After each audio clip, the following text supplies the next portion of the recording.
caso Mariana Tomás, um caso gravíssimo que aconteceu.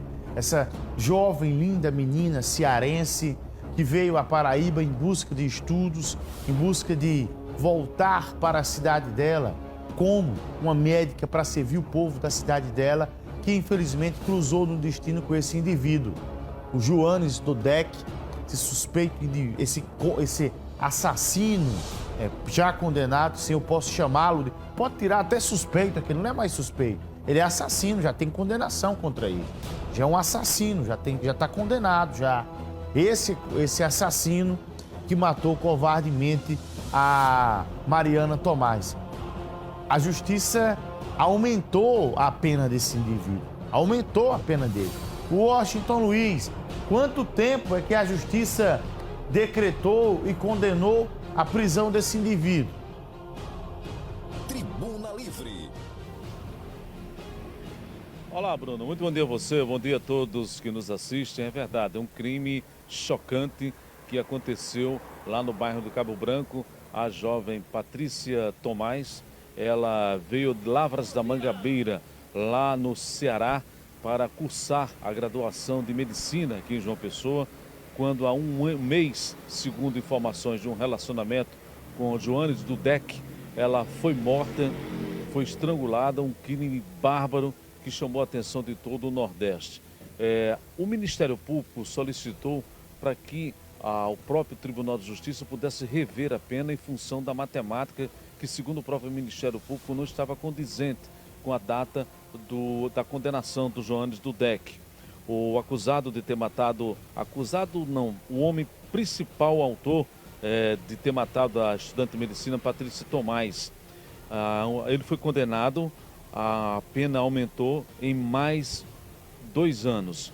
Segundo a decisão da Câmara Criminal do Tribunal de Justiça da Paraíba, na tarde de ontem, em novembro de 2003, o empresário havia sido condenado a 32 anos de prisão por feminicídio qualificado e estupro. No último dia 10, o desembargador Fred Coutinho do Tribunal de Justiça da Paraíba votou para aumentar a pena do acusado, dando provimento ao recurso do Ministério Público aqui da Paraíba, que justifica o que houve um erro matemático na pena.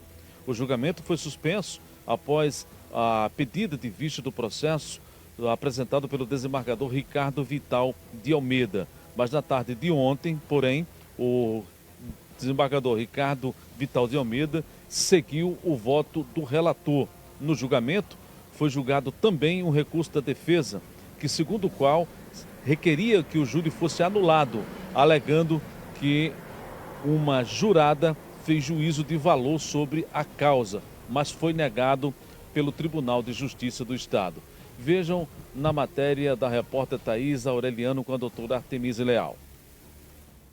Ele foi condenado a 32 anos, Johannes Dudek, mas a pena dele foi aumentada para 34 anos e 6 meses. Por isso que a gente convidou a promotora de justiça, Artemise Leal, para conversar com a gente sobre o assunto, para a gente entender como é que foi esse aumento dessa pena. No fim do julgamento, o plenário do júri, ao refletir sobre a sentença proferida pelo juiz de piso, eu percebi que, com base no entendimento do STJ, essa pena, em relação às circunstâncias previstas no artigo 59 do Código Penal, na valoração que foi feita negativa pelo juiz, essa pena poderia ser exasperada, poderia ser aumentada, com base no entendimento do STJ.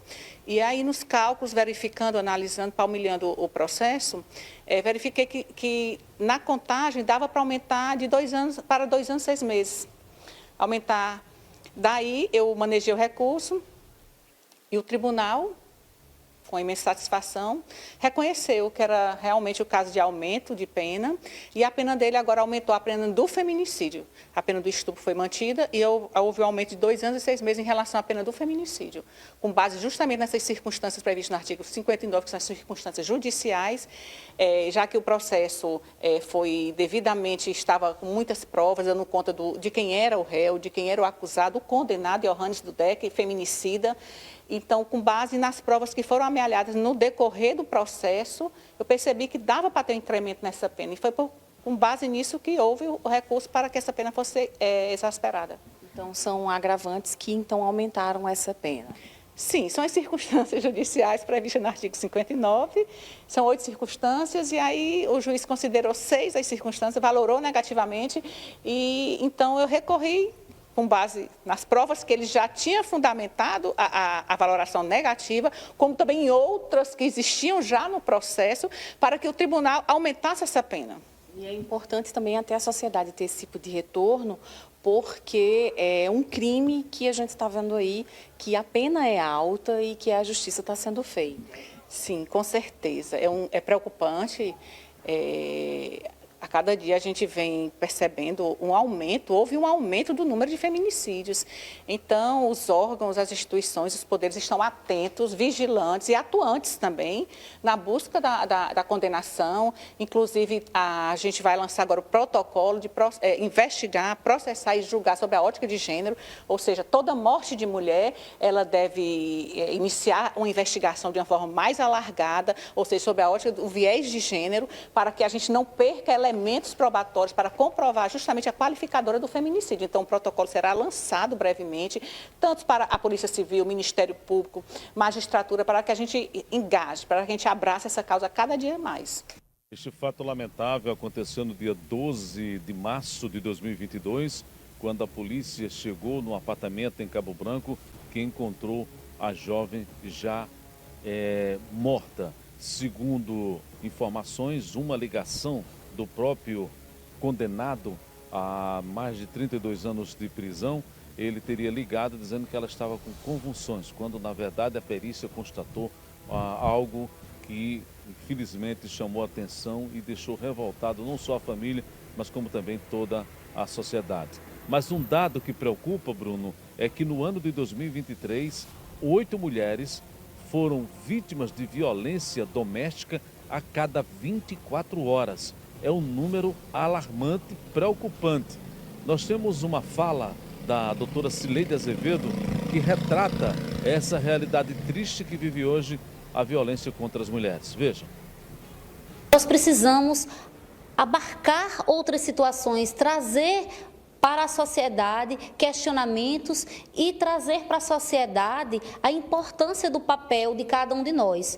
Nós que fazemos as forças de segurança, os órgãos do sistema de justiça, estamos diariamente desempenhando o nosso trabalho para acolher essas mulheres vítimas. Ao longo do estado da Paraíba, nós contamos com 18 delegacias especializadas de atendimento à mulher, que atendem, como dizemos, de Cajazeiras a Cabedelo. Aqui na região metropolitana, nós contamos já com 6 delegacias especializadas, 2 em João Pessoa, Bahia, Cabedelo, Santa Rita, a recém-criada de Alhandra.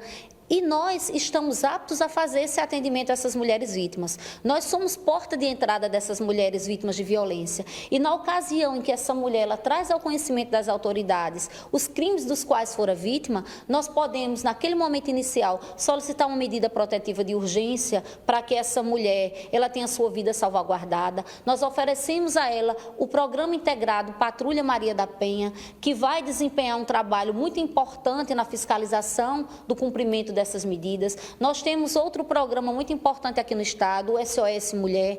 Então, nós acolhemos essa vítima em nossas unidades policiais, iniciamos uma investigação pelos crimes praticados por esse autor e nós damos a essa mulher essa segurança necessária e importante neste momento em que a denúncia é feita.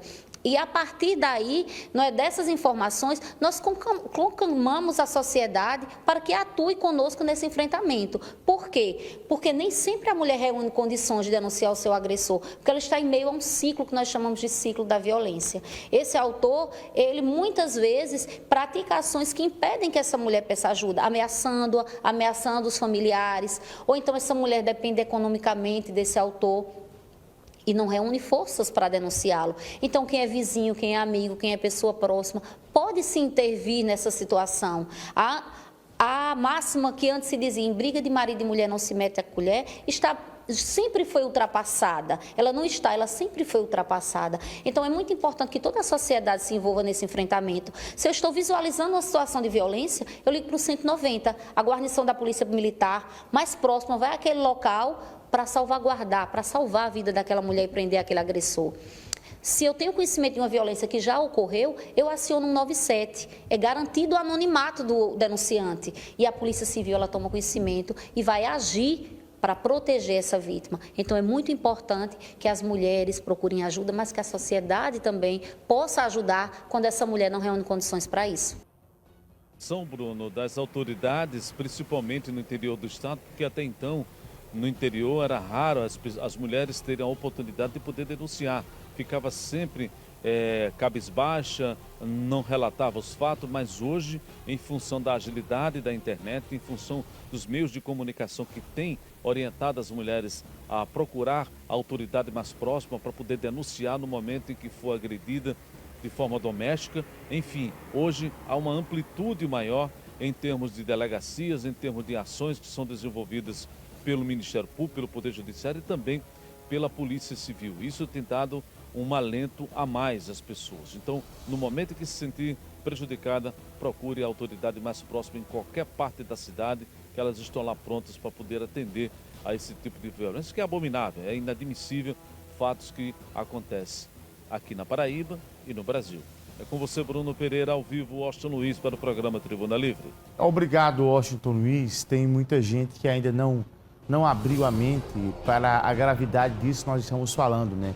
De uma cultura histórica que acontece no nosso mundo, sobretudo no nosso Brasil, e precisa avançar ainda mais quanto a essa questão. E nós temos um débito, nós temos uma dívida histórica com as mulheres. Que se você olhar a história do Brasil que já teve época que homem poderia matar a mulher, o crime em defesa da honra, e que não dava nada para ele. Era o homem que, se por um acaso ele fosse traído pela sua companheira, ele matava ela, matava literalmente, e não ia ser preso, não ia dar nada. Porque ele alegava que era um crime em defesa da honra. É a época em que o adultério era crime. Nós ainda temos distorções históricas nesse mundo, de direitos que sempre foram desiguais. Aqui no Brasil, hoje nós temos essa situação, mas em outros países nós ainda temos uma situação oficial. Por exemplo, oficialmente hoje o Brasil, do ponto de vista de legislação, do ponto de vista de leis, nós temos um Brasil que é assim, um Brasil onde ele olha com igualdade para as mulheres. Estou falando do ponto de vista do que está na teoria.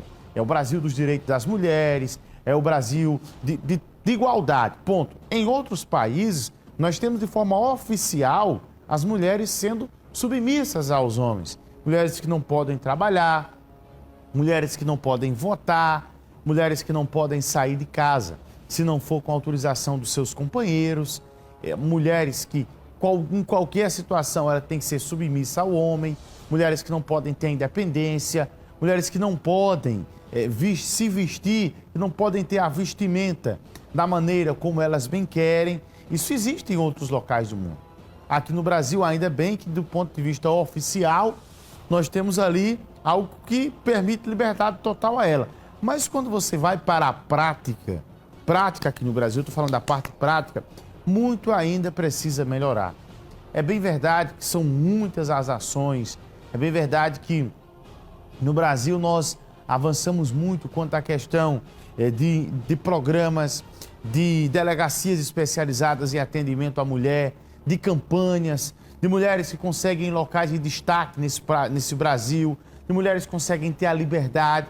Mas quando você vai para dentro de casa, ainda está aqui, enraizado na cabeça do homem, esse sentimento de superioridade, esse sentimento de não querer perder, esse sentimento de não querer dar ali a liberdade de quando se acaba a história, não ter ali a compreensão de deixar ela seguir, você seguir o seu caminho, dizer, a fila vai andar, deixa a fila andar. Terminou, acabou, vamos embora, a fila anda. Mas infelizmente a gente observa o quê? Cenário como esse, de um camarada covarde, feito o Johannes Dodek e tantos outros que existem por aí. Ele não é o primeiro, são muitos nessa multidão de descontrolados, né? De encapetados, que o cara está com capeta nos coros, de querer fazer isso com as nossas damas. São 6h27.